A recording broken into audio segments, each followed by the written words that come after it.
네, 오늘 3교시는 특별히 고등학교 1학년 학생인 예비 수험생을 위한 수시 토크를 준비했습니다. 아무래도 내년도에 수시 모집 인원이 늘어나니까 궁금한 점이 많을 것 같아요. 그래서 저희가 학생들이 궁금해하는 몇 가지 질문을 좀 꼽아봤습니다.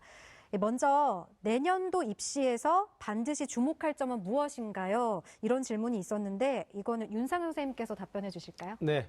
내년도 입시 이제 올해와 달라지는 가장 큰 부분은 이제 수능에서 영어가 절대평가로 바뀐다는 부분입니다. 네. 그래서 그동안은 저희가 이제 뭐 배치 점수를 계산할 때 4개 영역 기준으로 했었는데 이제는 내년에는 영어를 이제 어떤 식으로 환산할지에 따라서 4개 영역 기준으로 이제 배치 점수가 나올 수도 있을 것 같고요. 또 아니면 3개 영역 기준으로 나올 수 있을 것 같은데 이런 영어 절대평가가 이제 수능에 미치는 영향 또 정시에 미치는 영향 이 부분에 대해서 수험생들이 조금 더 관심을 갖고 좀 고민을 해 보셔야 될 것 같고요.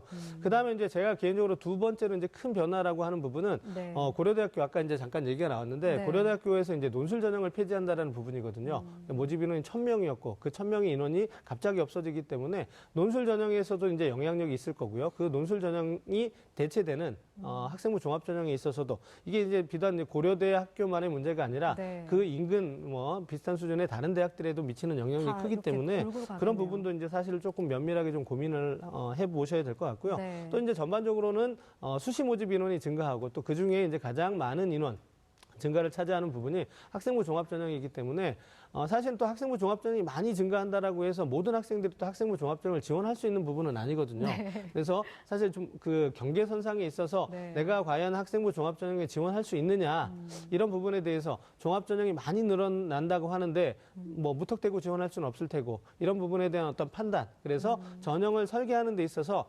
학종과 또 정시와 또 논술과 이런 부분에 있어서 내가 조금 더 유리한 전형은 어딘지 이런 네. 부분에 대한 그 설정이 작년보다 올해보다 또 내년에는 조금 더 중요해지지 않을까 이렇게 생각합니다. 네, 그 달라지는 점들을 좀 꼼꼼히 확인해 보셔야 될 것 같아요. 또 이번 질문은 김호선 선생님께 질문을 드릴게요.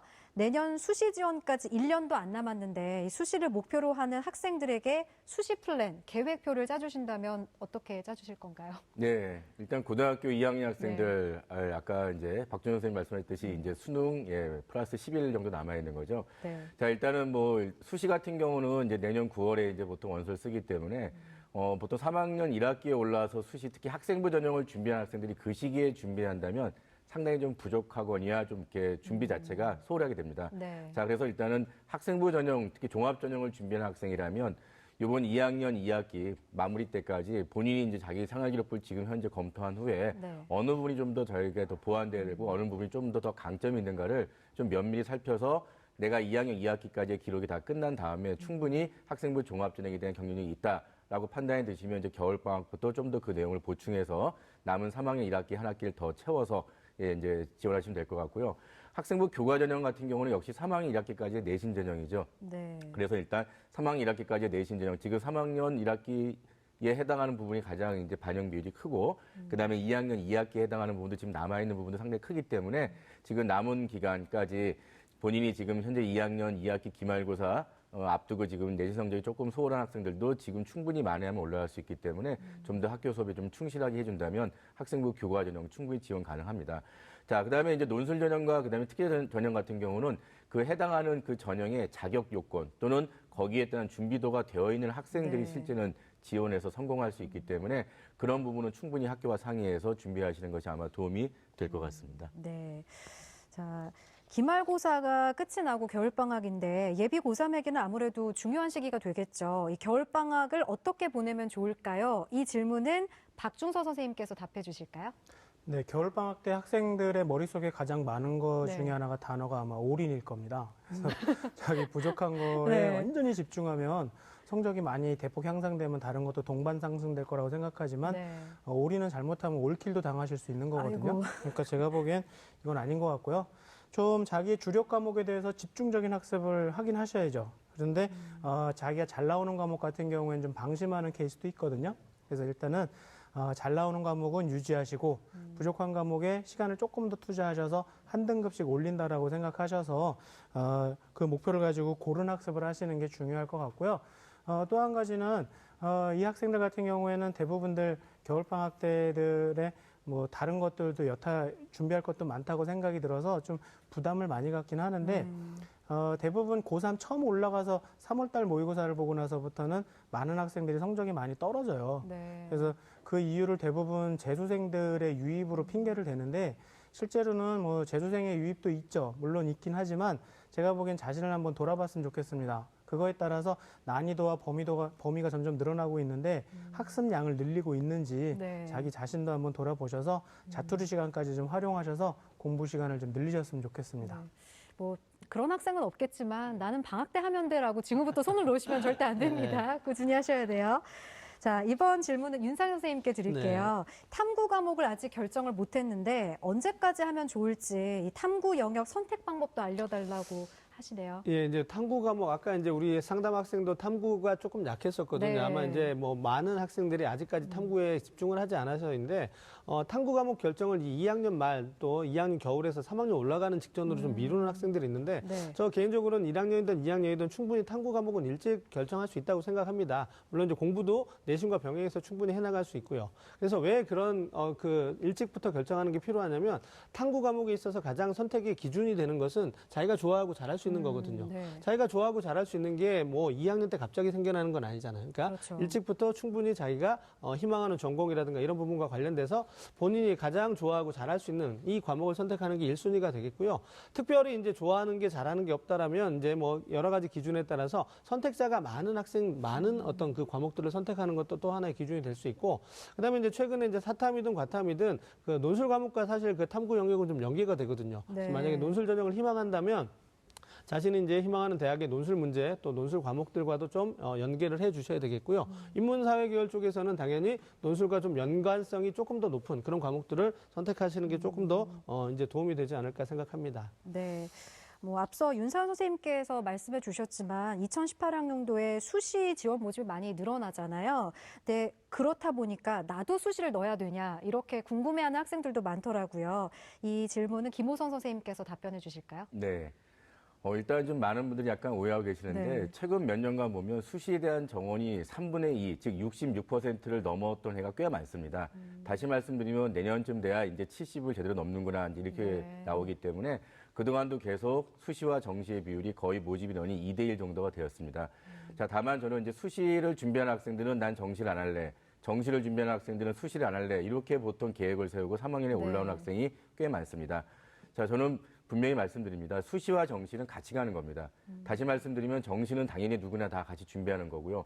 그 중간에 자기에게 맞는 수시 전형이 있으면 정시와 병행을 할 때 수능 최저력 기준이 들어가거나 아니면 학교 수업이나 또는 수능 공부를 준비하는 거에서 도움을 받아서 자기가 면접이나 다른 논술, 적성 이런 쪽에서 충분히 발휘될 수 있기 때문에 반드시 수시와 정시를 선을 그어서 가는 학생은 둘 다 실제는 성공할 확률이 그렇게 높지가 않습니다. 네. 자, 그래서 정시를 기준으로 함께 가면서 수시에 대한 부분도 자기가 반드시 관심을 가져서 본인이 잘할 수 있는 과목, 잘할 수 있는 전형이 없다라고 솔직히 판단이 들더라도 주변에 있는 선생님과 상담해 보시면 본인에게 맞는 물론 약간의 눈높이 조정이 필요하겠죠. 네. 그런 부분이 있으면 충분히 본인에게도 학생부 교과나 종합 또는 논술과 같은 그런 대학별고서도 충분히 지원할 수 있기 때문에 그런 부분을 같이 이제 마음에 담고 수시와 정시를 같이 준비하는 전략이 반드시 필요합니다. 네.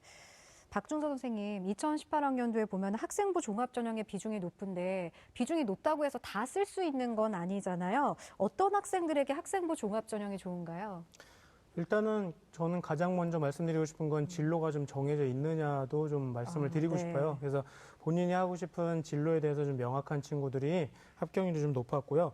그리고 또 전공에 대해서도 좀 인지도가 높은 친구들이 많은 것 같아요. 그래서 그 전공이 자기가 이 다음에 하고 싶은 일들이 어떤 일들인지를 구체적으로 알고 대학교 홈페이지도 좀 탐색해보고 뭐 워크넷이나 커리어넷 같은 데도 활용해 보시는 친구들이 좋은 것 같고요.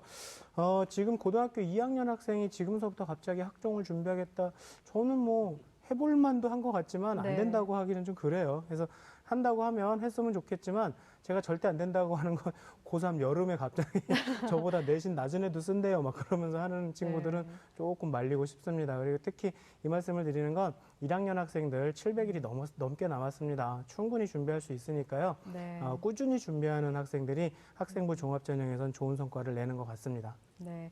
자, 이번에도 학생부 종합전형과 관련된 질문인데요. 윤상 선생님, 이 학생부 종합전형을 지원한 학생들은 겨울방학에 어떤 걸 하면 좋을까요? 네. 뭐 이제 학생부 종합전형을 준비하는 학생들에게 이제 준비할 수 있는 상황을 이번 연도와 이제 다음 연도로 좀 나누어서 설명을 드리고 싶은데요. 네. 이번 학년을 위해서는 이제 겨울방학이라면 학기가 끝나지 않았기 때문에 네. 보완할 수 있는 내용이 있습니다. 이제 방학 중에 했던 봉사활동 기록도 충분히 넣을 수 있고요. 그다음에 독서 기록도 마찬가지로 넣을 수 있기 때문에 이런 부분들을 일단 1차적으로 자신이 활동하고 또 독서를 해서 그 내용들을 좀 올려주시면 좋을 것 같고요. 네. 그다음에 이제 1년 동안 했던 활동들이 있어요. 근데 활동들이 사실 그 시기별로 다 기록이 되기도 하지만 조금씩 학교에 따라서 늦게 기록되는 부분들이 네. 있거든요. 그럼 이제 본인이 했던 활동들이 이제 얼마만큼 정확하게 기록이 됐는지 이런 부분들은 이제 학생부를 통해서 좀 확인을 해야 되겠고요. 그다음에 이제 다음 학년을 위해서라면 일단은 올해까지 했던 활동을 바탕으로 자소서를 한번 써보는 겁니다. 그래서 이제 자소서 항목을 쭉 채울 수 있는지 어떤 내용들로 구성이 되는지 이런 부분들 보신 다음에 자소서를 써보시다 보면 이제 뭐 자소서 내용을 완전히 채우라는 얘기가 아니라 그 자소서 항목에 들어갈 수 있는 내용을 내가 가지고 있는지 이런 부분을 확인하시는 거거든요. 네. 그래서 1번 항목이 좀 부족하다면 그것과 관련된 활동들은 이제 다음 학년도에 해나가야 되기 때문에 자소서 작성을 통해서 이제 다음 학년도에 필요한 내용들을 좀 했으면 좋겠고요. 그다음에 이제 겨울 방학 때 이제 비교과 물론 중요하죠. 하지만 이제 학생부 종합전형의 기본이 교과 성적이기 때문에 교과 성적이 향상될 수 있도록 이제 그런 노력들을 비교과 준비와 더불어서 이제 진행하는 것이 매우 중요하지 않을까 생각합니다. 네. 이번에는 김호성 선생님께 질문을 드릴게요. 논술 준비를 아직 한 번도 한 적이 없는데 언제부터 하면 좋을지가 궁금하다고 했고요. 더불어서 이게 가장 중요한 것 같아요. 학원 안 가고도 논술 준비를 효과적으로 할 수 있느냐 이걸 질문했거든요. 네, 할 수 있습니다. 일단 자연계 학생과 네. 인문계 학생 좀 나눠서 말씀드리겠습니다. 일단 자연계 학생 같은 경우는 기본적으로 대학에서 하는 논술고사가 대부분 이제 수학 또는 수학 플러스 과학입니다. 그래서 수학이나 과학에 대한 기본적인 개념에 대한 이해, 그러니까 개념에 대한 이해를 묻는 게 보통 이제 중상위권 대학들이고요. 그다음에 개념에 대한 심화 및 유추를 물어보는 게 이제 상위권 대학입니다. 그래서 그런 부분에선 충분히 자연계 수학이나 과학에 대한 개념 이해가 끝난 학생들이 준비하는 거기 때문에 지금부터 2학년들이 하는 건 너무 섣부르고요. 네. 2학년 2학기까지 다 정리하시고 겨울방학 때 본인이 이제 수능도 준비하고 내신에 대한 부분들을 검토해봐서 수학이나 과학에 대한 부분의 이해력이 끝났다면 그럴 때 이제 조금씩 이제 시작하시면 될 것 같고요. 특히 3학년 자연계 논술 같은 경우는 3학년 1학기 학기 중에 또는 뭐 여름방학에 심지어 진행해도 충분히 학교에서 이제 승산이 있다라고 볼 수 있습니다. 자, 인문계 학생들은 좀 다릅니다. 자, 인문계 학생들은 일단 독서량이 좀 많은 학생이 유리합니다. 다시 하면 문해력이 뛰어난 학생이 유리하기 때문에 독서가 안 돼 있는 학생들은 실제 논술에 대해서 할 수가 없다라고 제가 단정짓고 말씀드리겠습니다. 다만 이제 독서가 되어 있는 학생 중에서 기본적으로 이제 분석적 글쓰기, 다시 말씀드리면 어떤 요약에 대한 단순 요약이나 논술적 요약을 할 수 있는 그런 학생들이 이제 보통 이게 준비가 시작이 될 텐데 네. 그 시기가 바로 지금 현재 2학년 시기입니다. 자, 그다음에 이제 그런 분석적 글쓰기가 끝난 다음에 이제 비판적인 글쓰기, 실제 논술고사는 문제 해결적 글쓰기입니다. 대안을 제시하는 거거든요. 자, 그러다 보니까 기본적으로 어떤 글의 내용에 대한 이해, 글의 내용에 대한 요약, 그다음에 거기에 대한 비판, 그다음에 어떤 대안 모색 이런 것들이 이루어져야 되기 때문에 실제 지금 2학년 2학기 또는 겨울방학까지는 충분히 어떤 문제 해결적 글쓰기까지 대학 기출 또는 대학별 모의논술고사가 내년 봄에 나옵니다. 그것들을 바탕으로 진행하시는 거 충분히 가능합니다. 다시 말씀드리면 네. 고등학교 교육과정을 충분히 지금 대학들이 준수하고 있기 때문에 작년 모의논술 또는 작년에 이제 했던 그런 모의논술과 그다음에 올해 이제 실시했거나 실시했던 대학별 고사를 바탕으로 준비해 주시면 아마 가능하리라라고 이제 생각합니다. 네. 자, 오늘 조언들을 바탕으로 꼼꼼히 수시 준비 잘 하시길 바랍니다. 오늘은 고등학교 2학년 학생과 진학 상담을 했고요. 그리고 또 예비 수험생들을 위한 수시 토크도 진행을 했습니다. 윤사연 선생님, 내일은 어떤 학생들과 상담이 준비되어 있나요? 네. 내일은 서울대 기계항공공학부를 희망하는 고2 학생과 또 한양대 건축공학과를 희망하는 고2 학생과의 상담이 준비되어 있습니다. 내일도 기대해 주시기 바랍니다. 네, 오늘 소중한 상담 함께해 주신 김호성 선생님, 박중서 선생님, 그리고 결정적 코치 윤상현 선생님 고맙습니다. 마무리 앞서 1교시 상담을 했던 고2 학생이 신청해 주신 노래가 있습니다. 학생이 제일 좋아하는 곡이라서 공부할 때마다 꼭 듣는다고 합니다. 정은지의 하늘바라기 전해드리면서 오늘 마무리하겠습니다. 함께해 주신 여러분 고맙습니다. 꽃잎이 내 맘을 흔들고 꽃잎이 내 눈을 적시고 아름다운 기억 푸른 하늘만